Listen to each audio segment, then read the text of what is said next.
Okay, welcome everyone. People here in the audience at Illinois and people at the other sites that are calling in.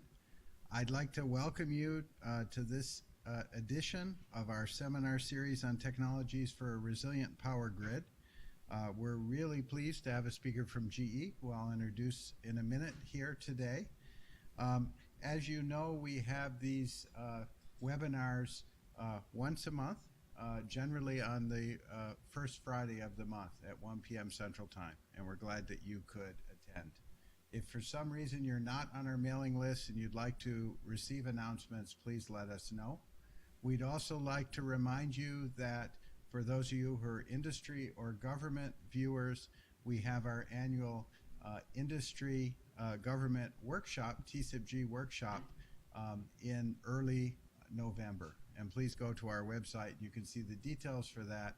If you need an invitation and you don't have one, email any of us in the leadership group at TCIPG, and we'd be happy to give you an invitation to attend that workshop.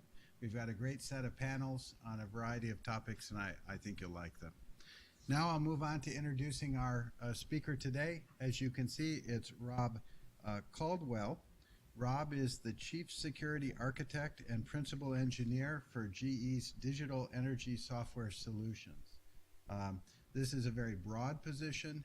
He works full-time and he works with engineers in many of their projects to ensure cybersecurity. And really what he's going to talk about today is the methodology they put in place in his company enabled to do that. Before joining GE, he was a software developer and database administrator at Kennedy Space Center, and he's had a variety of other positions as well.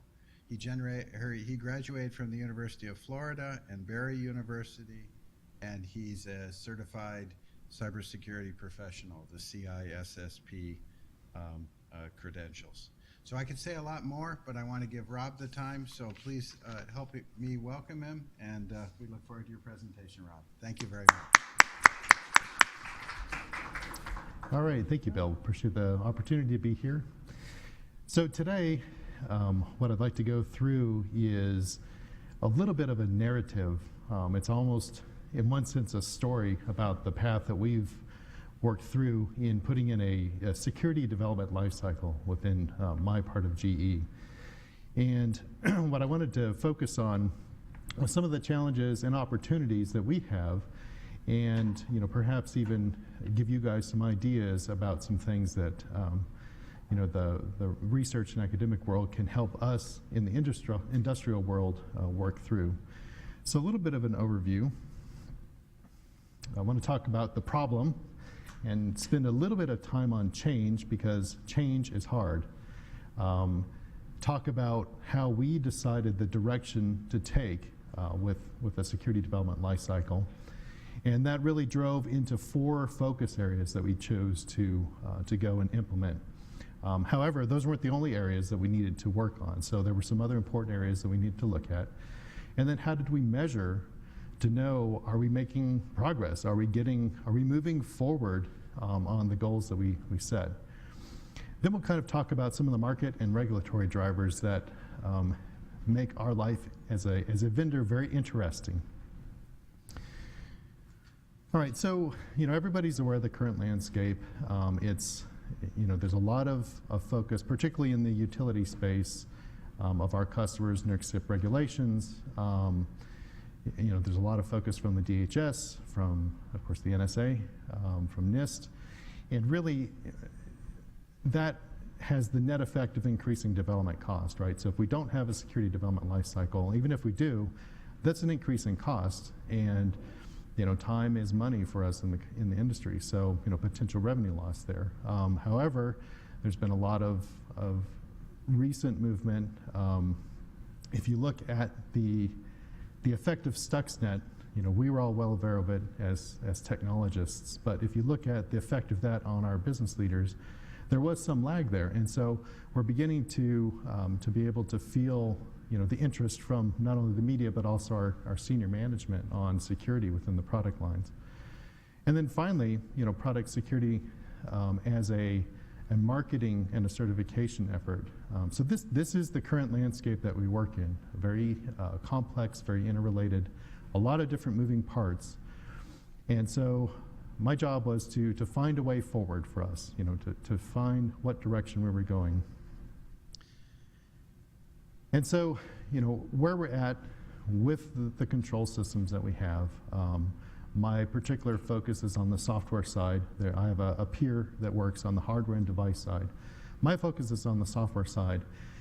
And on that side, the bespoke custom air gap systems that we used to build for customers, those days are gone. So we can no longer, say, even that we're behind a firewall, and we're good to go because we're behind a firewall. There's one access point into the systems. Interconnection is the key, and more data needs to flow in and out of these systems. Now we're talking. There are potentially connections to enterprise resource planning systems, ERP systems from these control systems, and that connection better be secure. So if you look at even the space that we're in, we've been doing network security for quite a while, right? That's something that's well known. There's quite a few people. There's a lot of best practices. But application security is like the last piece. So even if your network is completely secure, if your application pokes through that network, which it must by definition with what we're trying to do, the application absolutely has to be secured. And so that's the environment that we're in. And as I got into this position, I was a technologist, which is kind of evident from my bio. What I came to the quick conclusion on is that I have two facets to my role. I have the technology facet, but I have this change agent facet. And what I'm trying to do with implementing a security development lifecycle is change culture. And so one of the things that I found very interesting was an article by John Cotter in Harvard Business Review, Why Transformational Efforts Fail. And as you read through this article, everything in there resonates with the experiences that we've been through. There needs to be a sense of urgency. There needs to be executive sponsorship, this guiding coalition to help move things along. There needs to be a vision, and it has to be communicated out to everybody. People have to understand we are increasing time, we're increasing effort. Why are we doing that? What's the benefit? You can't do it all yourself either. That's another thing I've learned. We've got to empower others. And so that's one of the things that's been very effective for me in particular is deputizing people out in the development teams to kind of carry forward the message. I can be the chief evangelist, but I need help. Folks need to really be on board with that. And even getting some quick successes, some short-term wins. If you never see any progress, or if you have this huge goal that it seems to take forever to get to, the chances are you won't get to that goal. So being able to make some quick wins to show people some quick successes. And then finally, doing a continuous improvement cycle, going through and then taking that and institutionalizing that, making that just part of the way we work. Those are some of the lessons that I've learned, and some of the things that we've taken from driving this, because like I said, we're driving cultural change. I've got some peers that are basically doing the same type of thing in their business units within GE, and we talk about this quite a bit. We think that now we've gotten past some of the key things with cultural change and organizational change. When is the urgency rate high enough? And John Cotter says 75% of the management. We're well there. We are over that threshold. And so we've since seen some real movements. Even the creation of my position was obvious because of management had a desire to fix this problem. So I can't underemphasize enough the point that implementation is just as much about cultural change as it is about picking a methodology and actually having artifacts from the effort. So then, if you look through, we understand we're going to change. We want to change. We need to do something. What do we do? We spent some time looking at the other security development life cycles that are out there. The kind of the seminal, the first real very clearly and widely distributed security development lifecycle was Microsoft's, coming out of the Trusted Computing Memo in 2002. But it's very focused on the way Microsoft develops. In particular, looking really at starting from zero or starting from a fairly new product and moving all the way through the cycle.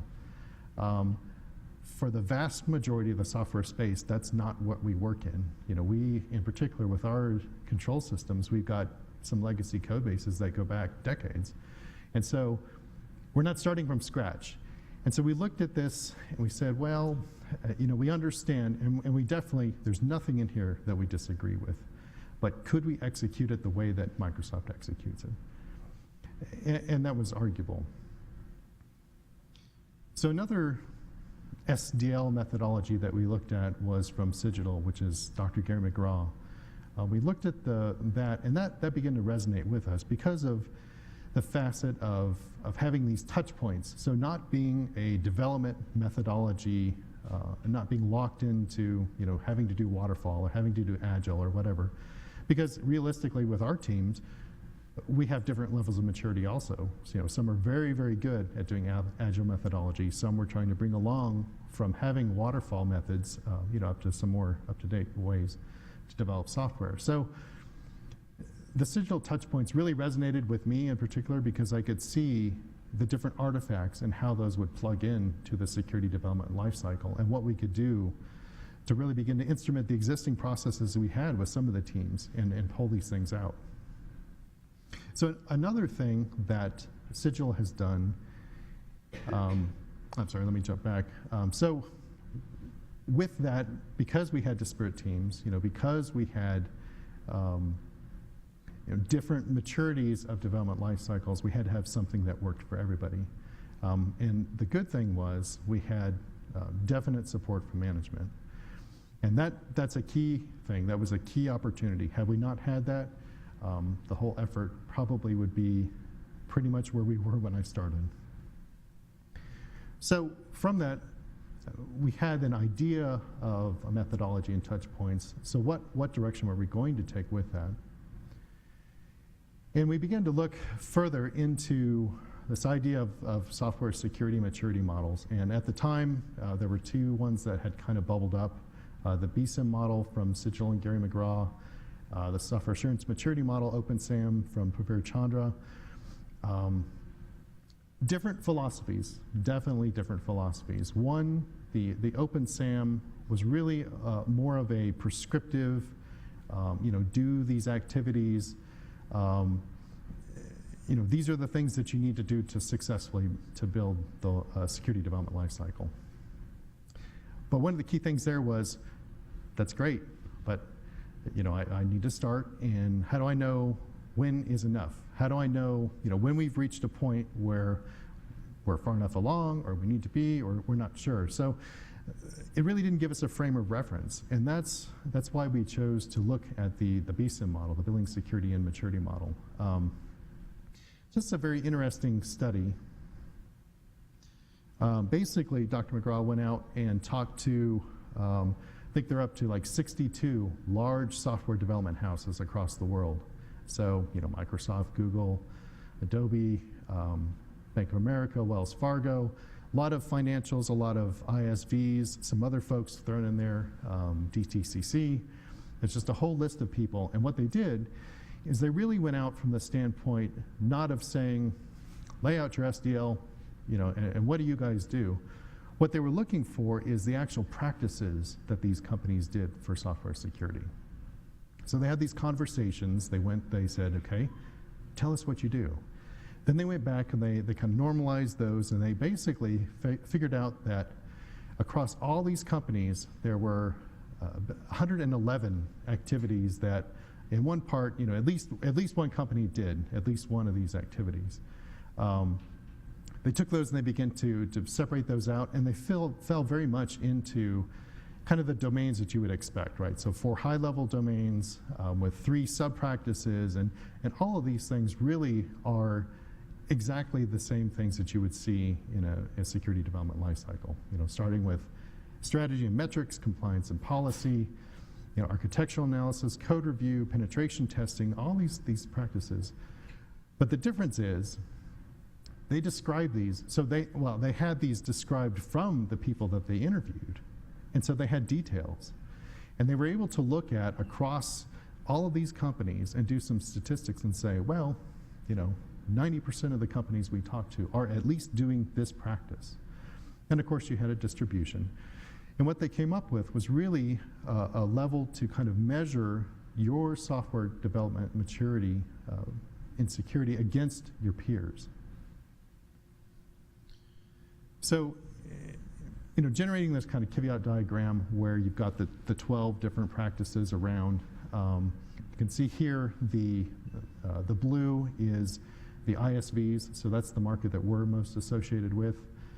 The green is financials, and actually listening, talking to Dr. McGraw and listening to some of the talks he's given, one of the big surprises for them was that these are actually very, very close.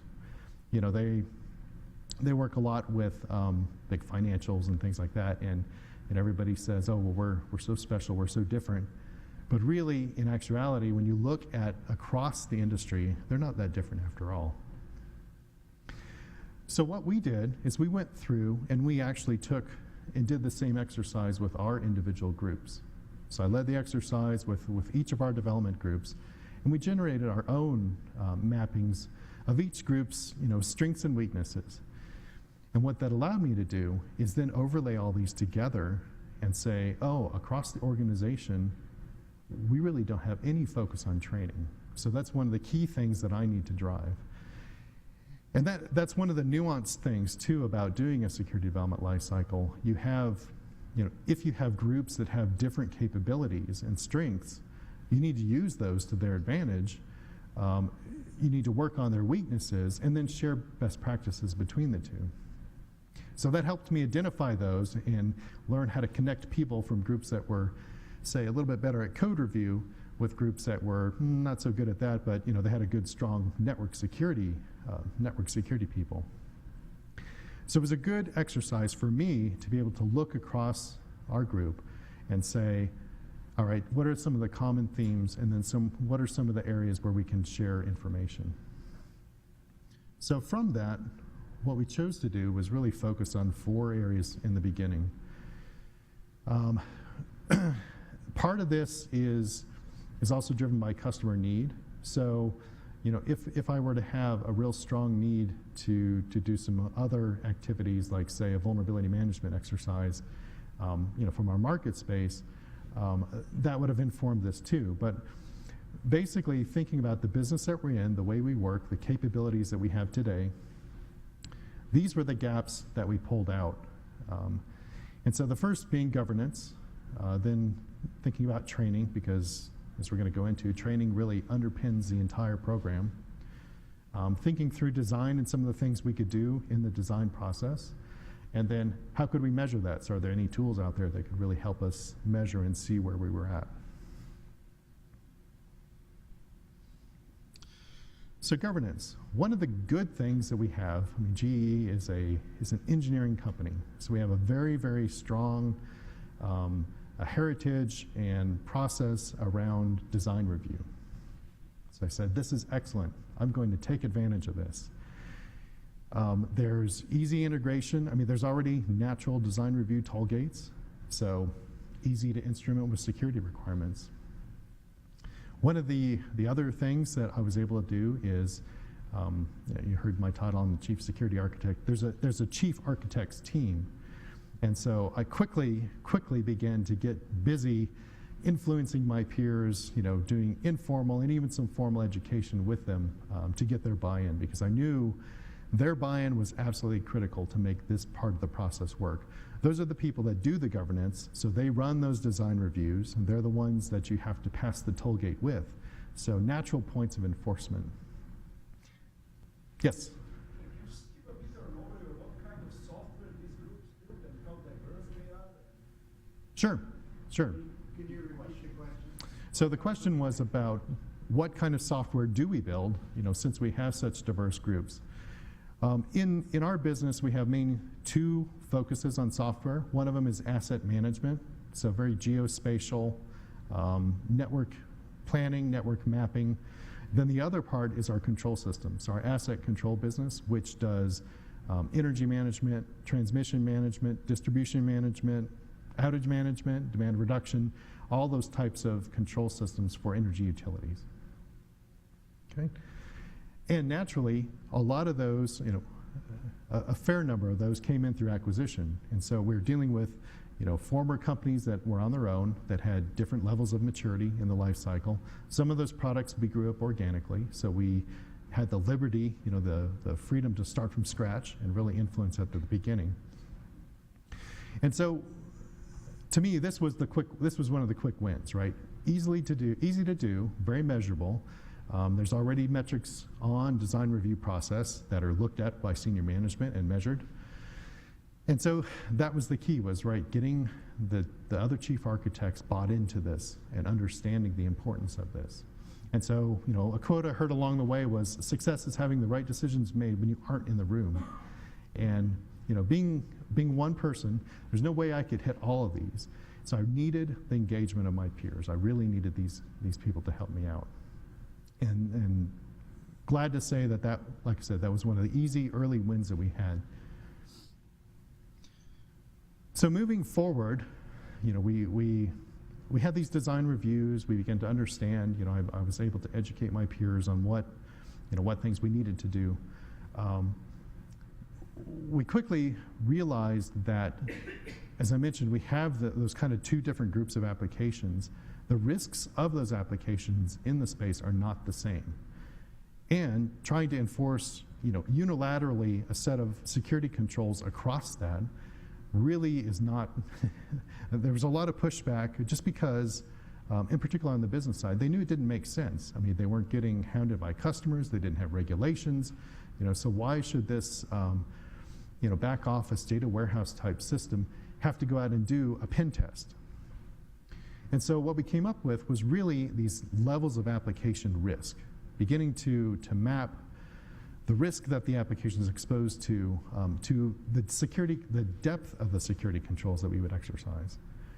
So we came up with, a base set of security controls that every application, regardless of the risk, needs to go through.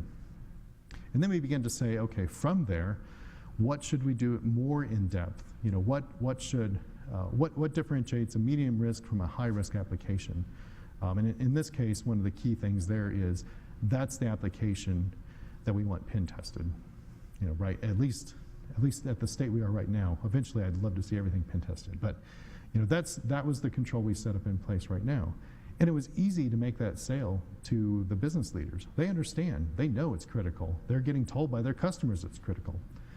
So this really made sense and began to resonate, and we can begin to get some progress through that. But the next challenge was, everybody said, oh, this is great. We're on board with security. We want to do security.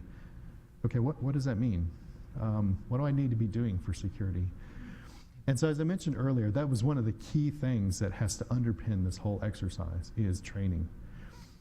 And I can't overemphasize that enough, because in my case, I'm one person, there's no way I can do it all. There's no way that I can work with the chief architects team, with the product managers and the business leaders, and then spend time with each of the development groups, tutoring them on how to go fix SQL injection or buffer overflows, and then, pushing forward the pen testing program we got working over here, things like that.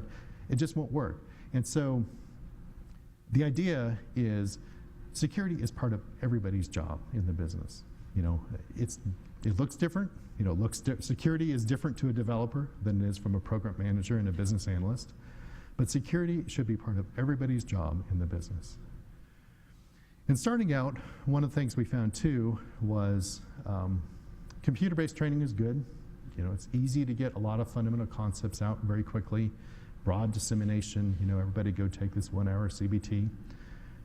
But when it comes down to the real detailed pieces, the secure programming practices, things like that, that's where instructor-led training shines. And so we ended up doing like some multiple day workshops, instructor-led with the development teams, going through, starting with fundamentals, getting into threat modeling and architectural risk assessment, going down and saying, okay, now you've seen the attacks, how do you defend against those in code? And that was very, very effective for us. That was one of the other wins that we had. We built this role-specific training program that basically takes, and it looks at, what does a person do? What are their responsibilities? What are their job functions? And what do we need them to do from a security standpoint? So management, it's obviously different than a developer, right? But in a manager, we need to have them understand, why is this important? Why do you care about security application? Why do you, Rob, keep bugging me to send these guys to training? We need the management buy-in, and they need to have a fundamental understanding of what the importance is and what some of the things are. Developers, that's obvious, got to know secure coding. Business analysts and our Scrum Masters, these are the people that took the requirements that we got and translate those down into the tasks that the development folks do. So they need to understand, when they see potentially emerging security requirements. So this data should be protected. Okay, what does that mean? And drill into that. And then we're not expecting them to be security experts, but we're expecting them to be able to find those areas that have security focus and then call in help. So they can call in me and I'll say, oh, okay, well, if you look at this has people's addresses and social security numbers, so we need to encrypt it. It's personally identifiable information. Then even in the test folks, the test and quality folks, we're not going to make them pen testers, but they need to be thinking, in a much more adversarial way. How can I break this application? If you're going ahead and you have to enter information in to a field to test the application, don't just put in a valid value, put in something with a special character and see what happens. And then finally, my real cadre of colleagues, the architects, getting the chief architects and the product level architects, getting those people on board, getting them really almost into the security expertise area. Having those people really be the focal point and pushing security as an agenda across the business. So getting those hands-on skills, and then some examples of what we did, identifying security requirements, the code review piece, we'll talk more about that in a minute. Architectural risk assessment and threat modeling, that's, it's really very intimidating, but it's something that's very teachable, actually. So the next bubble on the bottom there was design. And I mentioned we had a robust design review process. One of the things that we wanted to do was really begin to look there and say, okay, we have some applications that they're existing applications, they've been around for years. What are the gaps, right? So we need to do a gap analysis on those designs. Others, we started from scratch, and so we had the liberty of saying, okay, when you put this together, you need to be thinking about your authentication system. So that was a good start. We also began to realize that really there's two types of issues there with design, right? So there's flaws and then there's bugs. And the flaws are what we're going to solve with those design reviews, or with the design reviews and threat modeling and architectural risk assessment. Bugs, it's a fault in implementation. And I'll show you in a little bit how we were working on those. Back to the flaws, everybody's seen this study from NIST, the 30x benefit of catching things early. That's the goal, right? Catch things when we're talking about a piece of paper and a diagram rather than having to go back and have these guys re-implement code. So threat modeling,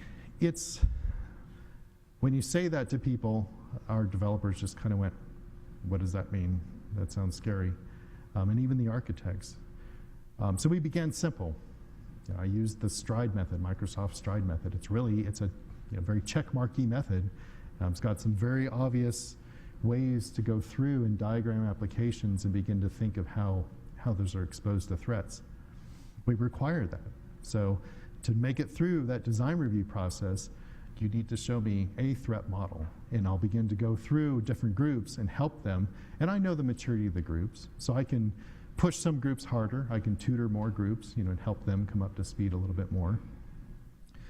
And that needs to be captured in a product security plan. So that's the record, that's the artifact that this design review has taken place. And we've looked at these different aspects of security. Capturing, are there any major security requirements?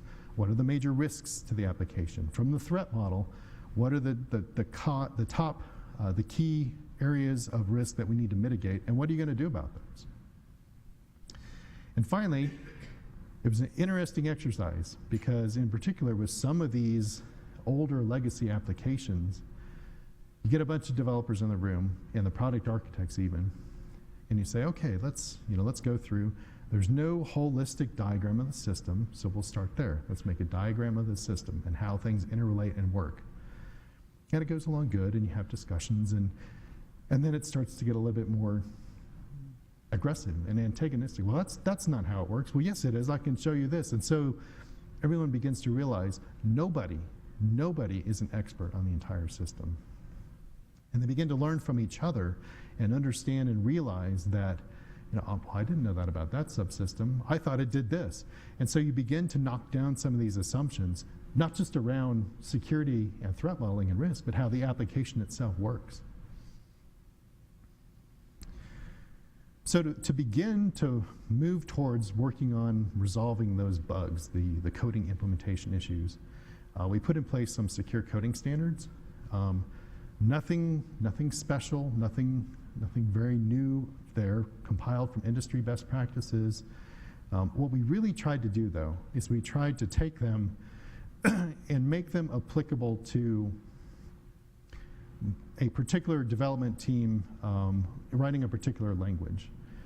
So one of the things that I've run into, particularly with the computer-based training, is they'll show this example of SQL injection. It'll be written in Python, or you'll show a buffer overflow and it'll be in C, and we've got folks that are working in Java.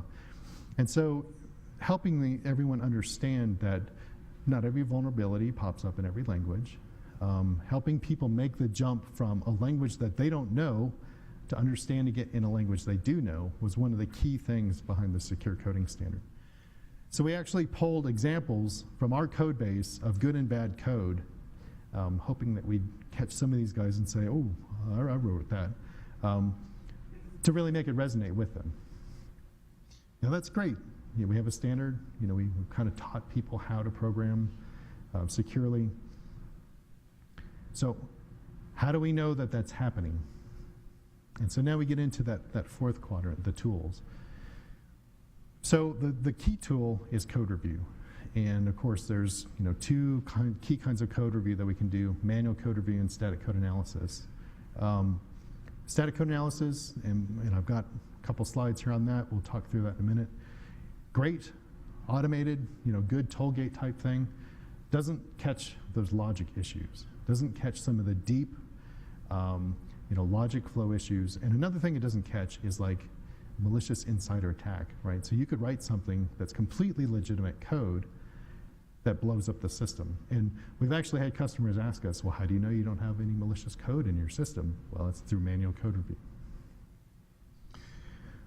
Another thing we did there was to begin to take advantage of this organizational-wide movement to go to Agile. So there was a movement to do continuous integration, all the things there. There's a movement to kind of standardize on the IDs that we use and all those things. So that was a really good way to kind of begin to introduce static code analysis. Now, let's take a quick side trip for just a minute or so down. How did we pick a tool? So this was a very interesting exercise for me. It's an opportunity, I think, for academia to really contribute back to industry. I partnered with some of our quality people. They were looking for some code quality metrics. Like I said, we have this initiative around Agile and continuous integration and continuous build. They wanted to measure, what's the quality of our software, and I said, excellent, especially because you have funding and I don't. Let's pick a tool that does both, right? Because if you look at it, in the majority of times, security bugs and issues are quality issues. They're defects. And so we were able to really move forward there on the quality conversation. Came up with some evaluation criteria. I won't go through these in depth for you, but basically looking at, not just quality of analysis, but ease of use.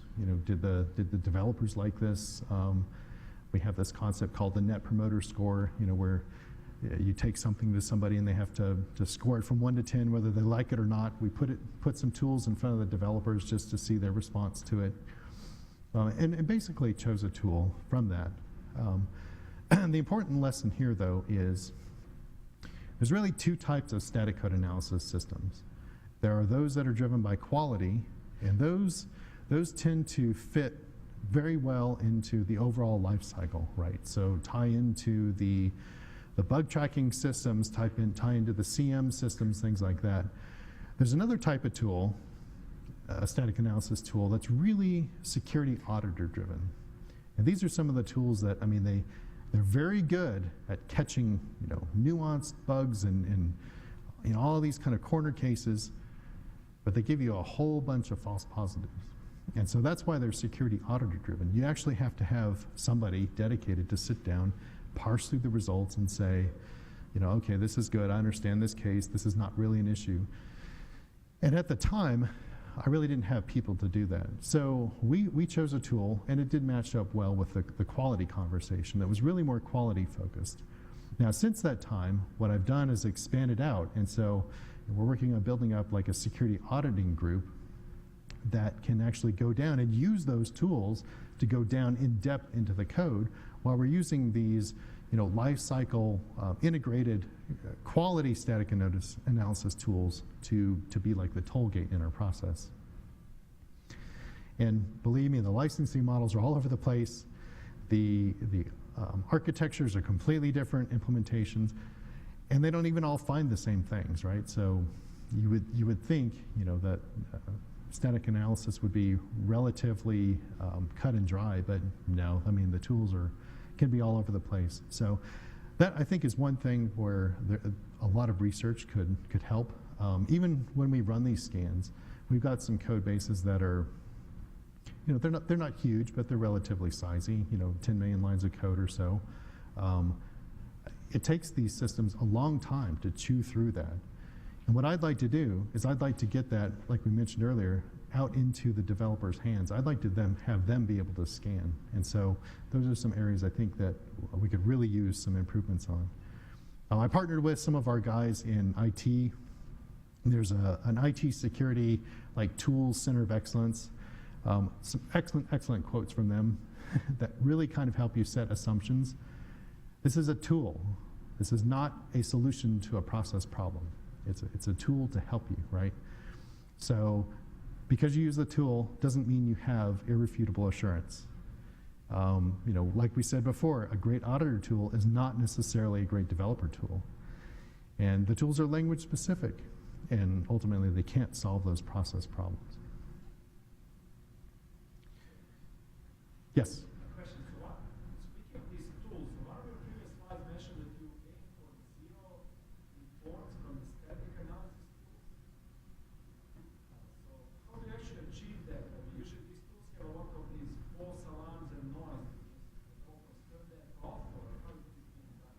So the question is, one of the slides I had earlier talks about 0 static analysis findings. What it actually says, and I flipped by it kind of quickly, but is 0 high and critical static analysis findings.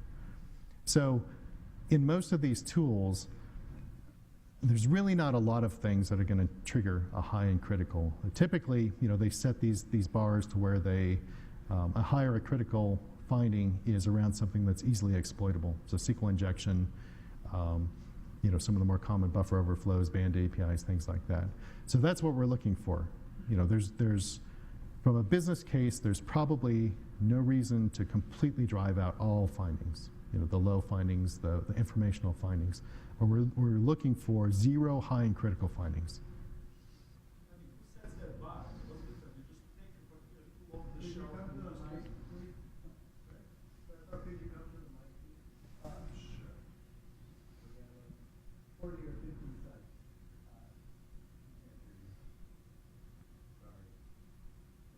So I just want to ask, who sets the bar for what's high and critical? It's not working. Go ahead. It's working? Okay, it's captured now? Okay, yeah. Who sets this bar? Is it just simply you get the tool off the shelf and whatever that it says is high or critical, you say this is high, or the organization internally adjust this, or? Yes, so we've looked at the findings, and we make sure that we agree that what the tool identifies as high and critical are actually high and critical findings. You know, there are always cases, it's a tool, there's always cases where something could be identified as a critical finding, and we know the background, we know where that sits in the application. And so what we're talking about when we say 0 high and critical findings is things that, escaping defects that we haven't signed off on. Okay, thank you. So a couple more areas that are, you know, if you think back to those 4 focus areas that I had, a couple more areas that are very important with a security development lifecycle. Not areas that we chose to focus on first, in particular security testing. So there were a couple reasons for that. Number one, you can't test in good security. No amount of testing is going to go back and fix those design issues that you have. That has to be fixed at the design stage. And so we also had a good opportunity in having some very, very skilled internal assessment teams within GE Corporate Security. You know, GE Security is actually very, very good, our corporate security, and we can take advantage of those teams. So I didn't see a need to really build up an internal penetration testing capability. I had that capability that I can use. What I do see, though, is the need to go through and begin to get our QA folks up to speed and think with that attacker mindset. Think about, all right, I'm testing, how can I break this application? And then get that back. There's growing interest amongst our developer community. You know, once you start talking about security, you know, you look across an audience and you see the twinkle in that person's eye, and they're like, ooh, you know. And then they go off and they come back to you later and they talk about, so I found this tool called Nessus. Can we use that? You know, and yes, we can. So we're getting agreements with our corporate folks to help us put these tools in place, build some virtualized environments, cut off from the GE network so there's no concern about crossover, and beginning to look at some of those tools within our teams rather than having to go external. Another area that's also very important is vulnerability management.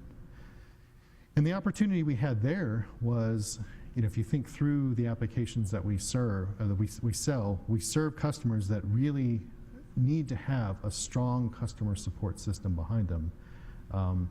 You know, you don't just sell an EMS system off the shelf as boxware. So we have a good customer relationship with those folks for support.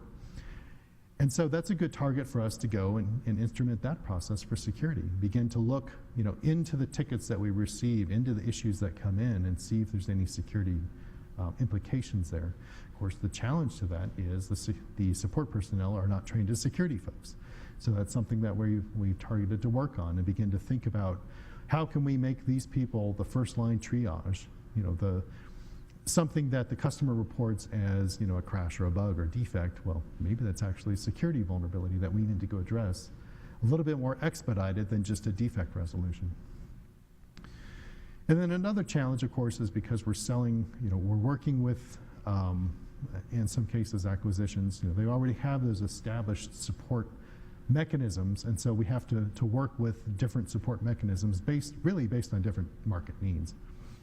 But it's a good area. There's a lot of good work been done across GE that we've leveraged.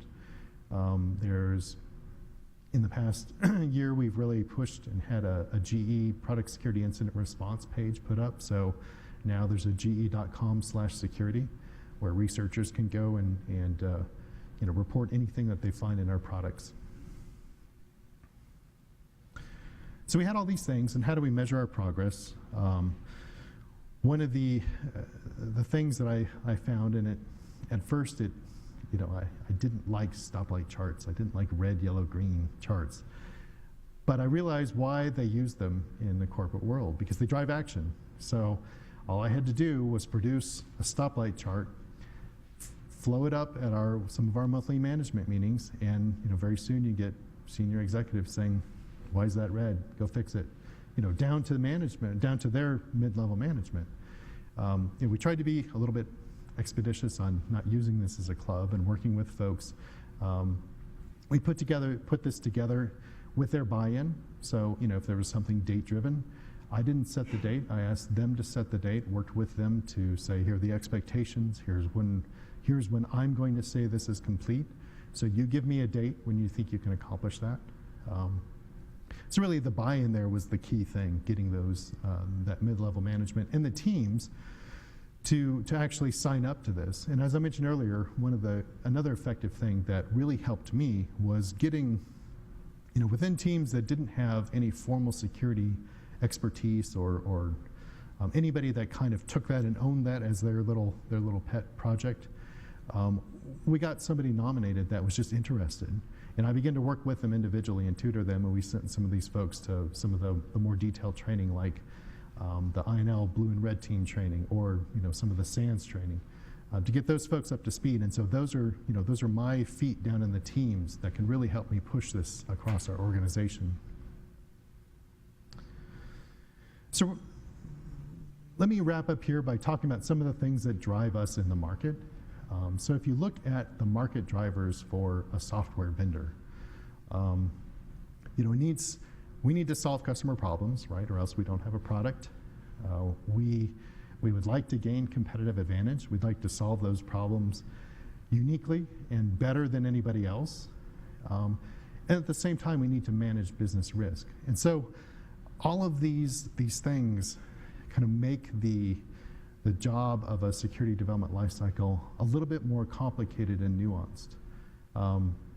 We need people that can respond to RFPs that have security questions. We need to think about standards and regulations, and we'll talk about that in just a minute. How can we use security as a differentiator, right? How can we take that and say, we have this feature that is unique in the marketplace. Some of the security features that used to be unique in the marketplace are now becoming default, just like the evolution of seatbelts, right? Used to be optional, now required. Airbags used to be non-existent and you had to pay for them. Now, who would buy a car without an airbag? And you're really not paying an upfront noticeable premium for that.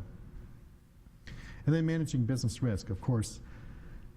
With a vendor, everything is a decision. We have limited time, money, and resources, and so we optimize those to produce the best possible solution and work within the constraints we have there. So another thing that I think, and this is really just more my opinion, I really think labeling would drive a lot of value in the security space, particularly with application security. If you look at application security as a business risk, there's really not those economic incentives that much to drive those controls. It's at least common denominator, and I'll talk about that kind of with the regulatory issues. Just get me by to do what's enough so that I mitigate the risk enough to where I'm not going to get fired, right? Or I'm not going to take a drastic hit in sales if there's some issue. But if you look at security as more of a product capability, then you can begin to drive investment and incentives and things like that. So, not to spend too much time on it, but we had David Rice come, the author of Geekonomics, came and talked to us a couple years ago, and his ideas really, really caught on across a couple of us, and we talk about this on a frequent basis about product labeling and that signaling effect that it has. Such as some of these things that you see commonly, Energy Star and NHTSA, and even down to your nutrition facts and certified organic and things like that.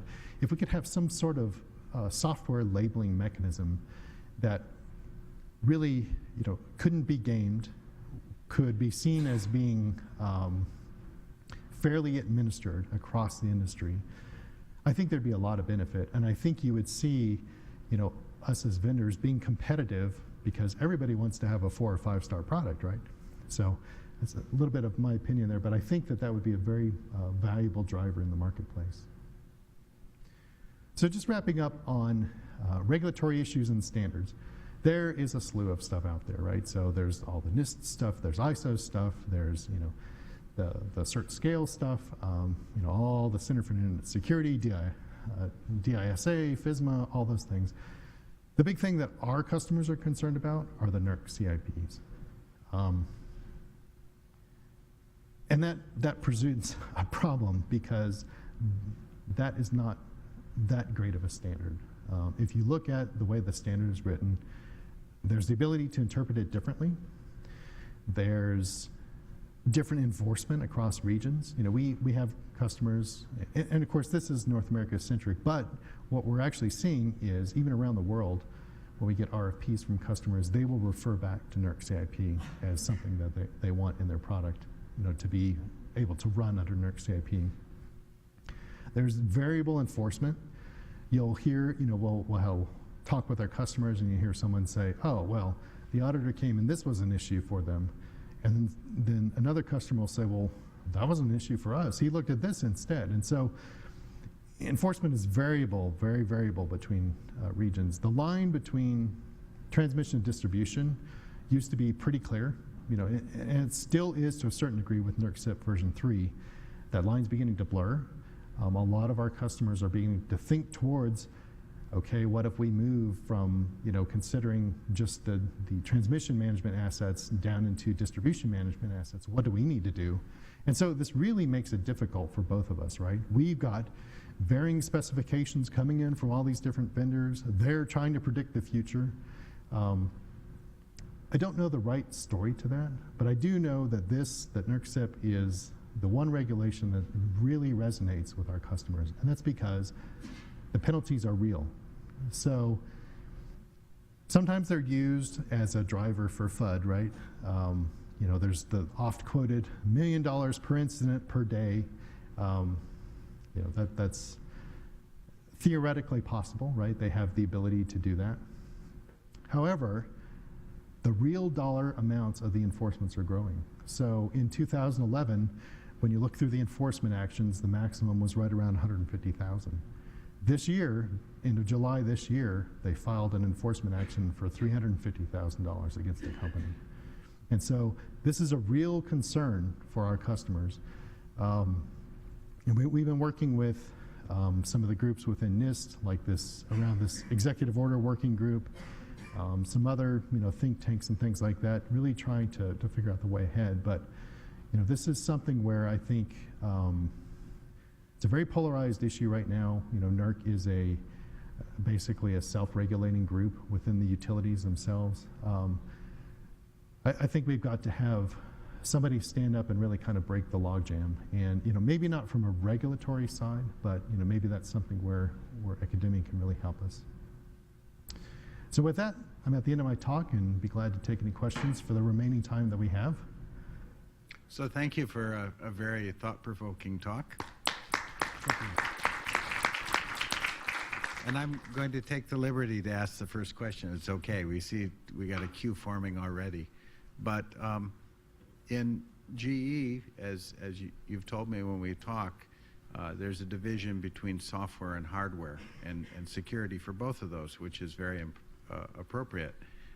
What I'm wondering is how you do testing of software without considering hardware and the interaction between software and hardware and how a vulnerability in one might affect another. And if that wasn't hard enough, I'm wondering how you do testing with the kind of tools you suggested in software which is interacting with other software across networks in distributed ways and so forth, where those networks might be attacked as well. It seems to me it's a really challenging problem at each of those touch points you talked about. Right. So you must be thinking about it. Yes, and so, you know, we've been building the lab capabilities that we have. There's been some reasonably significant investment in lab capability. I've seen some tremendous lab capability here today, and so even talked with some of the folks here about, you know, what are potentially some of the things that we could do in partnership with that. It is very, very difficult to get a representative system.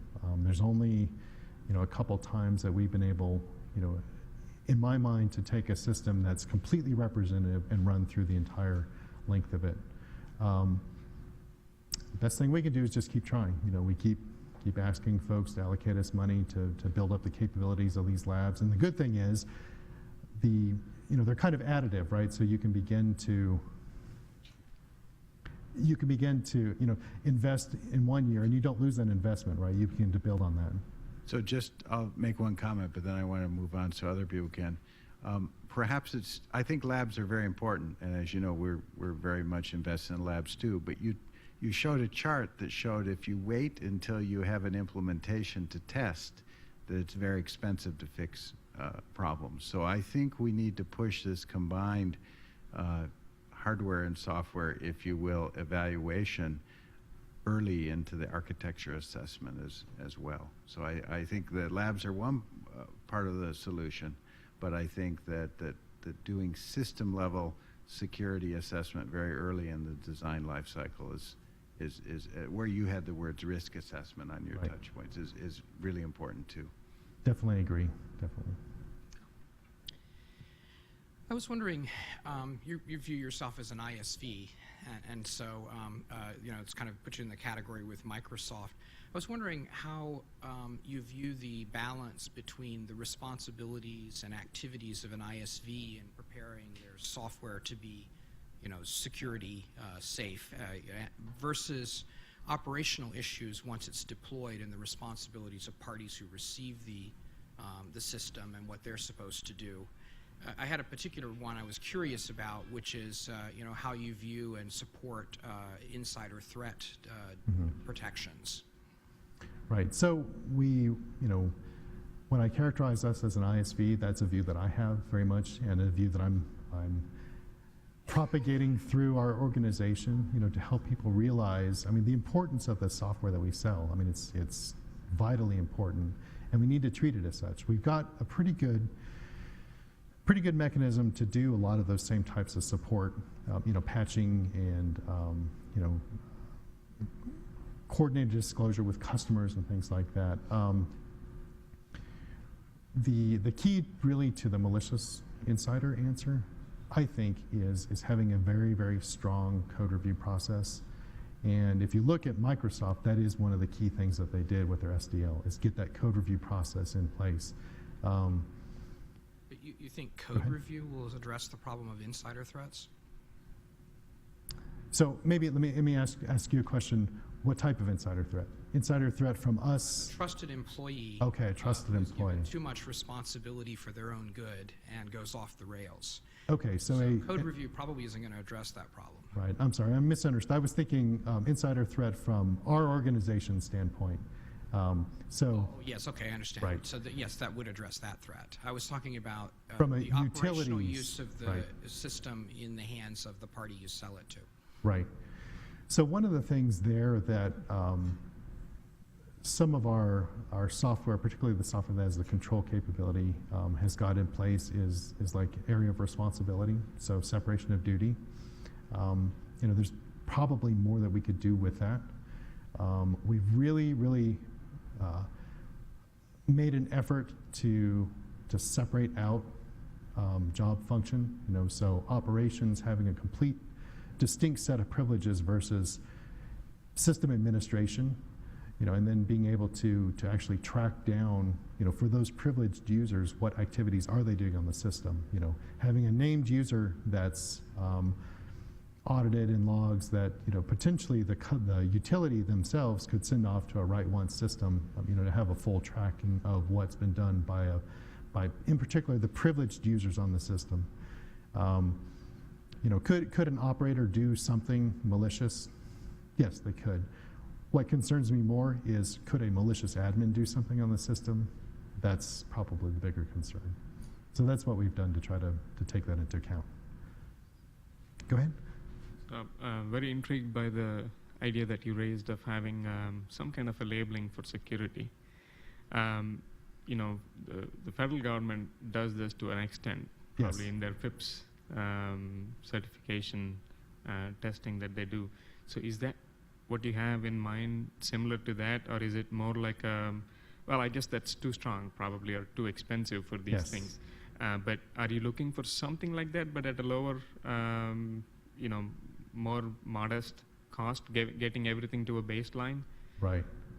So, if you could think about like a democratized common criteria, because I can't take a product that it takes 3 years of revenue to go and certify it through this process. That's just not even realistic. So that's my thoughts. Is there some sort of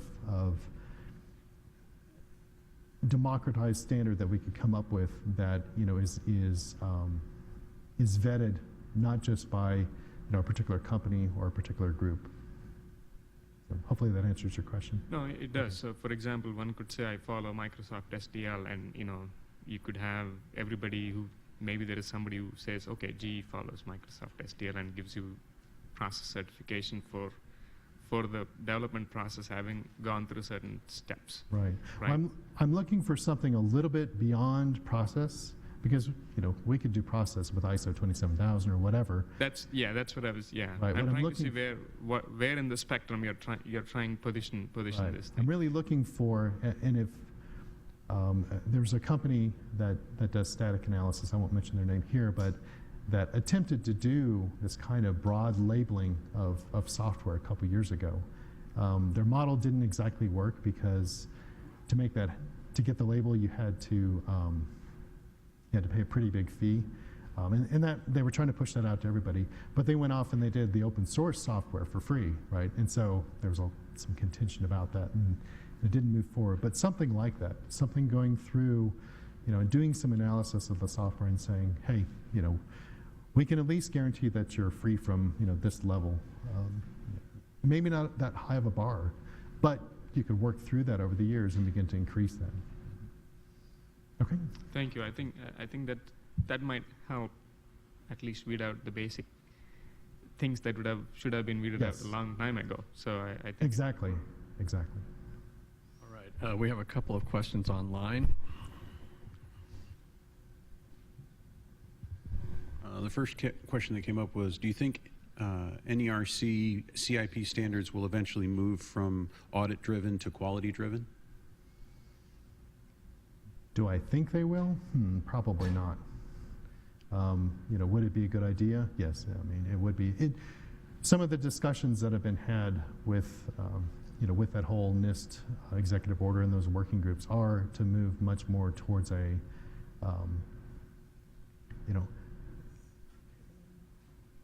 like at least a templatized approach, and saying, okay, here's the minimum. Can you implement that? And there's even been talk of doing some kind of like underwriting mechanism for perhaps even looking towards cyber insurance. But audit-driven, I think NERC is probably in that space for now, unless something drastically changes. Okay. Another question. You mentioned in the beginning of your talk about culture. What efforts have you initiated to change the culture or perception of the importance of assurance and security? Social media, training or events? So within our organization, we do have some pretty neat social media tools that are internal to GE. So we use those as some of the channels. We've done, like I mentioned, some of these training workshops, these multi-day training workshops. We've done things like lunch and learns, to just bring in some outside folks.